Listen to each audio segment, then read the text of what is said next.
Hello ಗೆಳೆಯರೇ, ನಿಮ್ಮ WhatsApp hack ಆಗಬಾರ್ದು ಅಂತಂದರೆ ನಾನು ಈ ಎರಡು ಸೆಟ್ಟಿಂಗನ್ನು ಹೇಳ್ತೀನಿ. ಆ ಸೆಟ್ಟಿಂಗನ್ನು ನಿಮ್ಮ ವಾಟ್ಸಪ್ಪಲ್ಲಿ ಆನ್ ಮಾಡ್ಕೊಳ್ಳಿ. ಒಂದು ವೇಳೆ ನಾನು ಹೇಳಿದಂಥ ಸೆಟ್ಟಿಂಗನ್ನು ನೀವೇನಾದರೂ ನಿಮ್ಮ ವಾಟ್ಸಪ್ಪಲ್ಲಿ ಆನ್ ಮಾಡಿಕೊಂಡ್ರೆ ಯಾವುದೇ ರೀತಿಯಾದಂಥ ಹ್ಯಾಕರ್ ಬಂದರೂ ಕೂಡ ನಿಮ್ಮ ಪರ್ಮಿಷನ್ ಇಲ್ಲದೆ ನಿಮ್ಮ ವಾಟ್ಸಪ್ನ ಯಾವತ್ತೂ ಹ್ಯಾಕ್ ಮಾಡೋಕ್ಕಾಗಲ್ಲ.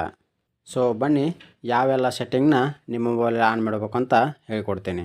ಮೊದಲನೇದಾಗಿ ನಿಮ್ಮ ಮೊಬೈಲಲ್ಲಿರೋ ವಾಟ್ಸಪ್ಪನ್ನು ಓಪನ್ ಮಾಡ್ಕೊಳ್ಳಿ. ವಾಟ್ಸಪ್ಪನ್ನು ಓಪನ್ ಮಾಡ್ಕೊಂಡಾದ್ಮೇಲೆ ನಿಮ್ಮ ವಾಟ್ಸಪ್ಪಲ್ಲಿರೋ ಸೆಟ್ಟಿಂಗ್ನ ಓಪನ್ ಮಾಡ್ಕೊಳ್ಳಿ. ಸೆಟ್ಟಿಂಗ್ನ ಓಪನ್ ಮಾಡ್ಕೊಂಡಾದ್ಮೇಲೆ ಇಲ್ಲಿ ನಿಮಗೆ ಕಾಣಿಸ್ತಿರೋಂಗೆ ಥರ್ಡ್ ಆಪ್ಷನ್ಸ್, ಇಲ್ಲಿ ಪ್ರೈವೇಸಿ ಅಂತ ಆಪ್ಷನ್ಸ್ ಕಾಣಿಸ್ತಾ ಇದೆ. ಈ ಪ್ರೈವೇಸಿಗೆ ನೀವು ಕ್ಲಿಕ್ ಮಾಡ್ಕೊಳ್ಳಿ. ಕ್ಲಿಕ್ ಮಾಡ್ಕೊಂಡಾದ್ಮೇಲೆ ಹಂಗೆ ಸ್ವಲ್ಪ ಕೆಳಗಡೆ ಸ್ಕ್ರೋಲ್ ಮಾಡಿ. ಸ್ಕ್ರೋಲ್ ಮಾಡಿದಾದಮೇಲೆ ಇಲ್ಲಿ ನಿಮಗೆ ಕಾಣಿಸ್ತಿರೋಂಗೆ ಅಡ್ವಾನ್ಸ್ಡ್ ಅಂತ ಒಂದು ಆಪ್ಷನ್ಸ್ ತೋರಿಸ್ತಿದೆ. ಈ ಅಡ್ವಾನ್ಸ್ಡ್ ಆಪ್ಷನ್ಗೆ ನೀವು ಕ್ಲಿಕ್ ಮಾಡ್ಕೊಳ್ಳಿ. ಇದು ಕ್ಲಿಕ್ ಮಾಡ್ಕೊಂಡಾದ್ಮೇಲೆ ಇಲ್ಲಿ 3 ಆಪ್ಷನ್ಸ್ ತೋರಿಸಿದೆ. ಮೊದಲನೇ ಆಪ್ಷನ್ಸ್ನ ಬಿಟ್ಬಿಡಿ. ಇಲ್ಲಿ 2 ಮತ್ತು 3ನೇ ಆಪ್ಷನ್ಸ್ ಏನಪ್ಪ ಅಂತಂದರೆ ಇಲ್ಲಿ ಪ್ರೊಟೆಕ್ಷನ್ IP ಅಡ್ರೆಸ್ ಇನ್ ಲಿಂಕ್ ಕಾಲ್ಸ್ ಅಂತ ಏನಿದೆಯಲ್ಲ, ಇದನ್ನು ಕೂಡ ನೀವು ಆನ್ ಮಾಡ್ಕೊಳ್ಳಿ. ಅದಾದಮೇಲೆ ಇನ್ನು 3ನೇದಾಗಿ ಡಿಸೇಬಲ್ ಲಿಂಕ್ ಪ್ರಿವ್ಯೂಸ್ ಅಂತ ಏನು ಕಾಣಿಸ್ತಿದೆಯಲ್ಲ, ಇವೆರಡೂ ಕೂಡ ನೀವು ಇಲ್ಲಿ ಲಿಂಕನ್ನು ಆನ್ ಮಾಡ್ಕೊಳ್ಳಿ. ಓಕೆ, ಇದು ಆನ್ ಮಾಡ್ಕೊಂಡಾದ್ಮೇಲೆ ಹಾಗೆ ಬ್ಯಾಕ್ ಹೋಗಿ. ಬ್ಯಾಕ್ ಹೋದ್ಮೇಲೆ ಏನಪ್ಪ ಅಂತಂದರೆ ತಿರ್ಗಾ ನೀವು ವಾಪಸ್ ಇನ್ನೊಂದು ಸಲ ಪ್ರೈವೇಸಿಗೆ ಓಪನ್ ಮಾಡ್ಕೊಳ್ಳಿ. ಏನು ಪ್ರೈವೇಸಿ ಕಾಣಿಸ್ತಿದೆಯಲ್ಲ, ಈ ಆಪ್ಷನನ್ನು ನೀವು ಕ್ಲಿಕ್ ಮಾಡ್ಕೊಳ್ಳಿ.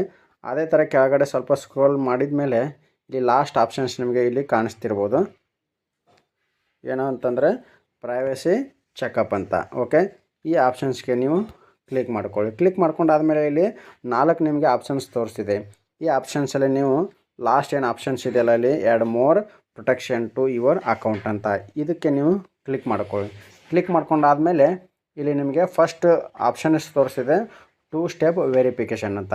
ಇದಕ್ಕೆ ನೀವು ಕ್ಲಿಕ್ ಮಾಡ್ಕೊಂಡಾದ್ಮೇಲೆ ನಿಮಗೆ ಟರ್ನ್ ಆನ್ ಅಂತ ಇದೇನು ತೋರಿಸ್ತಿದೆಯಲ್ಲ, ಟರ್ನ್ ಆನ್ ಅಂತ ಇದನ್ನೇನಾದರೂ ನೀವು ಕ್ಲಿಕ್ ಮಾಡ್ಕೊಂಡಿದ್ರೆ ಆದರೆ ನಿಮ್ಮ ಮೊಬೈಲಲ್ಲಿ ಯಾವತ್ತೂ ಕೂಡ ನಿಮ್ಮ ಪರ್ಮಿಷನ್ ಇಲ್ಲದೆ ಯಾರು ಕೂಡ ಬೇಕಾದ ದೊಡ್ಡ ಹ್ಯಾಕರ್ ಕೂಡ ಬಂದರೂ ನಿಮ್ಮ ಮೊಬೈಲ್ ವಾಟ್ಸಪ್ಪನ್ನು ಯಾವತ್ತೂ ಯಾರಿಗೂ ಕೂಡ ಹ್ಯಾಕ್ ಮಾಡೋಕ್ಕೆ ಆಗಲ್ಲ. ಓಕೆ, ಸೊ ಈ ಮೆಸೇಜ್ ನಿಮಗೆ ಇಷ್ಟ ಆಗಿದೆ ಅನ್ಕೋತೀನಿ. ಇದೇನಾದರೂ ವಿಡಿಯೋ ಇಷ್ಟ ಆಗಿದ್ದರೆ ನನ್ನ ಅಕೌಂಟ್ಗೆ ಫಾಲೋ ಮಾಡಿ, ಹಾಗೆ ನನ್ನ ಯೂಟ್ಯೂಬ್ ಚಾನಲ್ನ ಸಬ್ಸ್ಕ್ರೈಬ್ ಮಾಡ್ಕೊಳ್ಳಿ. ಹಾಗೆ ವಿಡಿಯೋ ಇಷ್ಟ ಆಗಿದ್ದರೆ ಲೈಕ್ ಆ್ಯಂಡ್ ಶೇರ್, ಕಮೆಂಟ್ ಮಾಡಿ. ಏನಾದರೂ ಮತ್ತೆ ನಿಮಗೆ ಹೆಚ್ಚಿನ ಮಾಹಿತಿ ಬೇಕಂತಂದರೆ ಕಮೆಂಟ್ ಮಾಡಿ. ಧನ್ಯವಾದ.